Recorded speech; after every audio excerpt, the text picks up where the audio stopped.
If you've been looking for an electric car that's closest to an internal combustion engine, make sure to test drive the new Nexo. Here's why, starting now.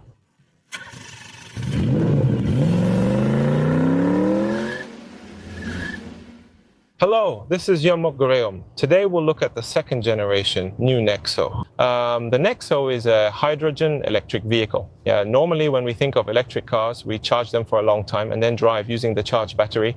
But hydrogen electric vehicles are different. They create a chemical reaction using hydrogen fuel, and through this reaction, the electric battery is charged.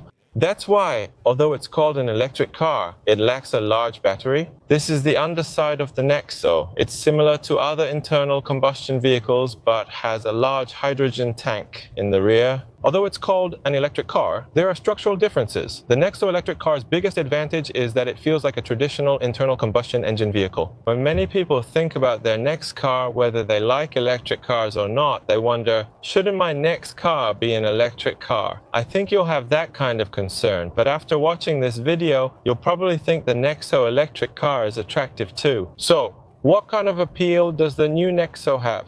Through my long-term test drive, I've learned 2 advantages and 2 disadvantages in more detail. I said the Nexo showcases Hyundai Motor Group's future technology. To learn about tech in upcoming vehicles, look at the Nexo. Now let's take a look at the reasons together. First, the most important thing is the driving performance, which is fundamental to any car. Oh, the Nexo. Among all mass-produced Hyundai Motor Group cars from this year and last, I ranked the Nexo highest for driving performance. When we first met, we told you about it through a group test drive. I test drove this vehicle with undercarriage expert Go Min-soo and evaluated its driving performance, especially since we mostly drive at medium to low speeds in the city, and right now we're moving a bit faster on the highway. The driving feel makes you think, Hyundai Motor Group can really do this? When Hyundai Motor Group discusses driving performance, the platform is always key. The third generation platform delivers the best performance between 4,500 and 5,000 RPM. The platform is like a person's skeleton. That's why mid-size cars like the Sonata or mid-size SUVs like the Sorento, Santa Fe, and premium vehicles like the GV, 70, G80, those kinds of cars show the best performance, and the new Nexo is like that too. This time, the new Nexo has changed from the second generation platform to the third generation platform, and a lot of things have changed. Notably, the Nexo is Hyundai Motor Group's only hydrogen vehicle built on a dedicated platform. When you think of electric cars, the battery usually covers much of the floor, but it's not very thick. Hydrogen, however, is different. Pretty amazing, right? That's why we need a dedicated hydrogen electric vehicle platform. Many parts were upgraded for better durability and safety, with reinforcements and new safety features. The vehicle must meet small overlap and crash test standards and comply with international safety regulations for export to places like Europe. Now, this isn't an easy task. That's why a dedicated platform just for hydrogen vehicles is needed. And this platform was developed based on the third generation platform. The new Nexo's driving performance is exceptionally smooth. If you drove softer domestic cars, you likely noticed this is different. When trying a Chevrolet, Volkswagen, or a German Big 3 model, many have felt that. If you test drive the new Nexo, I think you'll get a very similar feeling. The biggest feature of the new Nexo is its stability and handling. When the car is running, there will be some bouncing as the vehicle moves up and down, and depending on the road conditions, the car may also tilt. There will be rolling from side to side, pitching from front to back, and diagonal yawing. So what makes for a good ride quality? Smoothness is essential, but the most important part is the stability of the vehicle's movement. When the car sways side to side, people inside also sway, right? When the vehicle stops and starts repeatedly, it also rocks back and forth. That's when motion sickness occurs, right? So when you buy a family car, you usually say you need a vehicle with good ride comfort. But in reality, a car with good ride comfort minimizes rolling from side to side and pitching from front to back. And a car that can smoothly absorb the shocks from the road surface is considered to have good ride comfort. So, how is the ride comfort of the new Nexo? It did a great job suppressing the side-to-side rolling. When driving like this, the car feels very stable. With cars that feel unstable during high-speed lane changes, you usually tense up and brace yourself before switching lanes. With the new Nexo, since there's almost no rolling, even if you change lanes like this, passengers sitting in the second row might not even notice if they're asleep. It maintains a very stable posture. But let me tell you why I'm mentioning this. A sedan's low roof keeps its center of gravity low, so lane changes feel stable. In contrast, SUVs have a higher roof height. That's why when you change lanes from side to side or shake the car, it tends to sway back and forth. If you feel like your car is a bit unstable, after driving, when you enter the underground parking lot, take a look at the rearview mirror inside. If your family is in the second row, watch their heads. Cars with excessive rolling will make their heads move like this. Watching it a few times will likely help you understand what I mean. Now I'll wiggle the steering wheel at 100 km/h. In the past, there was something called fishtailing, where the rear of the car would swing out and become unstable, but the new Nexo really keeps the rear end stable. You need to take a look at the structure for this.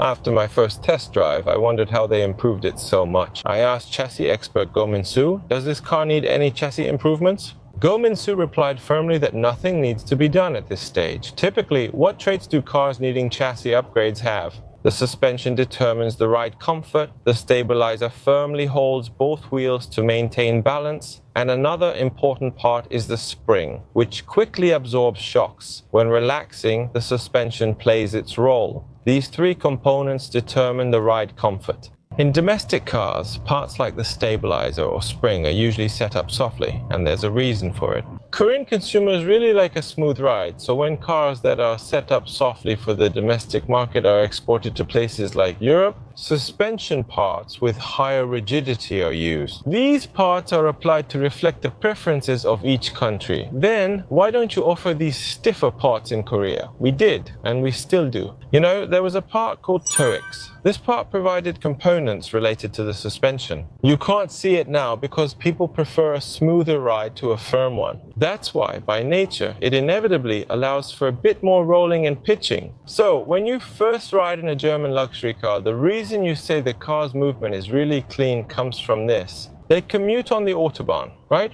If you're driving long distances on the Autobahn and the ride isn't firm enough, you'll get really tired. So that's why there's this difference.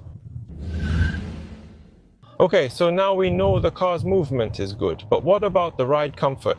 Since its ride comfort comes from solid driving performance, it excels on smooth roads.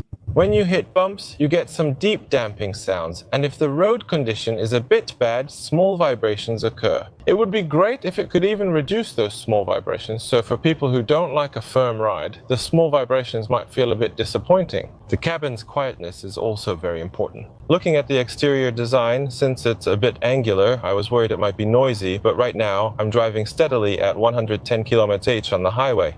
The outside noise is actually less than I expected. One major difference between mainstream cars like Hyundai and premium cars like Genesis is that in mainstream cars, noise increases around 100 kN/h, especially as wind hits the A-pillar, creating noticeable wind noise for the driver. Noise also comes from the front and side windows. On windy days or when entering a tunnel, window noise becomes more noticeable. Premium cars like Genesis typically use thicker glass, even for the pillars. With double laminated soundproof glass, it only gets slightly noisier above 120 km/h. This difference is noticeable. The new Nexo has a more upright A-pillar design, so I thought it would naturally be a bit noisier, but it's actually fine. So I'd like to say that the new Nexo is actually quite a good car for family use as well. And what I was really glad about and liked is that there's almost none of that motion sickness you get with electric cars. I'm actually sensitive to motion sickness, so every time I drive an electric car, I make sure to let you know about this aspect. Why do people get motion sickness in electric cars? Their top technology is energy efficiency. For internal combustion engine vehicles, reducing weight was the key technology. Regenerative braking through the electric motor is key to improving energy efficiency in electric cars. When the vehicle stops, regenerative braking charges it, further improving energy efficiency. In conclusion, manufacturers use this technology to say, our car goes several kilometers farther than others, so our electric car goes the farthest. In other words, even if I don't physically step on the brake, electric cars basically perform regenerative braking. During this process, passengers experience a jerking motion as the vehicle moves back and forth. This is how motion sickness begins. Others experience it as well. Oh, I don't get motion sickness. I ride electric cars and I don't get motion sickness. Maybe these people are those who started with electric cars from the beginning, rather than those who have driven internal combustion engine cars for a long time. There might be more of these people, and younger people might feel this way too. Even in official research data, when you look at data on why electric cars cause motion sickness, in internal combustion engine vehicles, you control everything as the car moves. If you press the accelerator, the car goes forward, and if you press the brake, it stops. Things like this. Because our brain can anticipate these things in advance, it helps reduce motion sickness. However, regenerative braking in electric cars is not something the brain can recognize. Since the brain can't anticipate this phenomenon, it is said that regenerative braking can cause motion sickness. So every time I get in a car, I've introduced electric cars that reduce motion sickness, and with the new Nexo, it feels like an internal combustion engine because motion sickness is minimal. The regenerative braking and acceleration response make it feel just like a regular engine vehicle. So if I have to buy an electric car as my next vehicle, I would like to buy a car like the Nexo. However, there's one very important condition here. There needs to be a hydrogen charging station nearby. There's one more thing that has improved regarding the ride quality. The ride quality has gotten better. Whenever a new model comes out, or there's a model year change, facelift, or a full change, there's always a term that comes up related to ride quality improvement. It's the frequency-sensitive damper that has been applied. Initially used for luxury vehicles, this now applies to nearly all vehicles.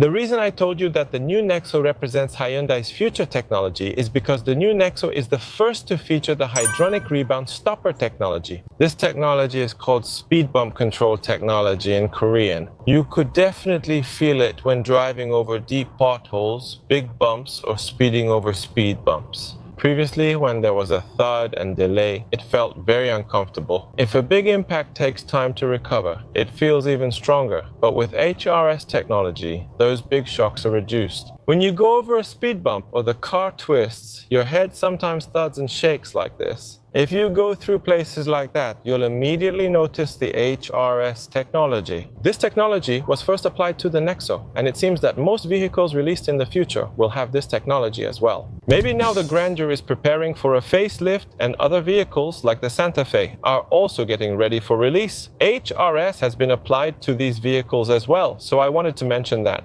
Finally, the seats complete the ride's comfort, are fairly firm, and the seats don't provide that cozy, hugging sensation for your lower back. Basically, both the ride comfort and the seats have a firm characteristic. The seats are closely related to ride comfort, and you can say they have a very similar characteristic. These seats are also a bit on the firm side. So, when you're traveling long distances like this, it reduces the strain on your lower back.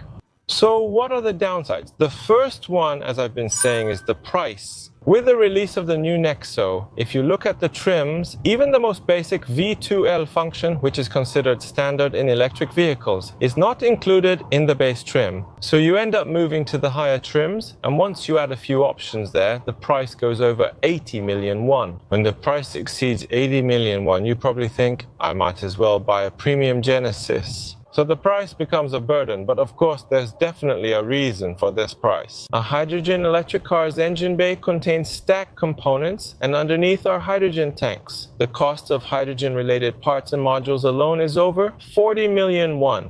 It's enormous. That's why you can consider the price minus the 40 million won as the base price of this vehicle, which comes out to about 40 million won. There are many eco-friendly benefits and government subsidies, both national and local. Depending on your area, it usually ranges from 35 to 40 million won. That's why you can compare it to 40 million won vehicles. For vehicles around 40 million won, you can get a Tucson or Sportage hybrid or lower spec hybrid Santa Fe or Sorento models. If you use those vehicles as a benchmark, you can understand the level of quality and materials in this car. Even so, the price in the 80 million won range is definitely a burden. So the first downside would be the price. Since they're the manufacturer, you might think they could lower the price a bit, but that's not so easy. Because with Hyundai's other mass market cars, they can lower the cost ratio through their subsidiaries. Because mass production is possible. However, few hydrogen-related parts for hydrogen electric vehicles can be produced domestically by affiliates. So it's hard to lower the price itself. But Hyundai can't give up on hydrogen electric vehicles, which are future technology. That's why Hyundai was the first brand to mass produce hydrogen cars. And the Tucson iX, of course, wasn't a mass-produced model. And then the first generation Nexo, now we're already on the second generation. If you include the Tucson iX, it's almost at the third generation level. Hyundai is the only manufacturer that has mass-produced and released up to the second generation. You could say it's a symbolic vehicle meant to showcase these kinds of technologies. And it's also a car that you should understand and consider purchasing. The second thing that's disappointing is this.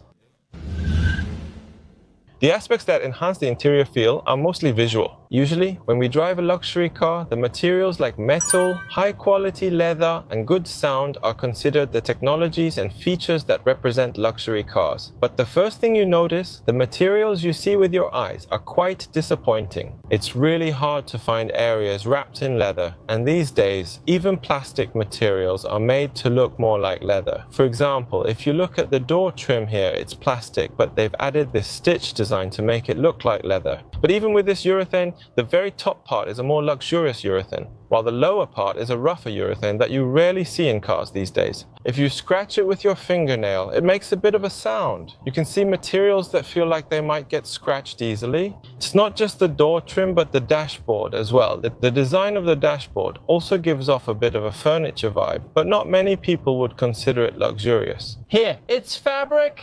The fabric material doesn't really feel luxurious either, so it's hard to say that it is. Other than that, you can see plastic finishes and materials in various parts, and these aspects feel a bit disappointing in this car. Also, when it gets darker, ambient lighting is supposed to enhance the mood inside the car, but the areas where ambient lighting is applied were smaller than I expected. However, perhaps Hyundai was well aware of these aspects, as this car is the first among Hyundai vehicles to feature a B&O sound system, which is something you could hardly imagine in other Hyundai cars. The sound quality is the best of any Hyundai Motor Group car you've tried, and this system is outstanding. This B&O sound system is installed even among Genesis vehicles. The top-tier G90 and the entry-level GV70 have different sound qualities. This one offers sound quality similar to the mid-range Genesis G80. So I was really surprised. If I have money but I'm a public servant, or if driving a Genesis feels a bit burdensome for my social status, but I don't want to miss out on good sound, then the new Nexo's B&O system will really increase your satisfaction. And there's a reason I said this car doesn't feel like an electric vehicle. Electric cars are known for their quick response, right? So people often talk about how fast their car is, what's the top speed, or how many seconds it takes from 0 to 60. The Nexo is really smooth.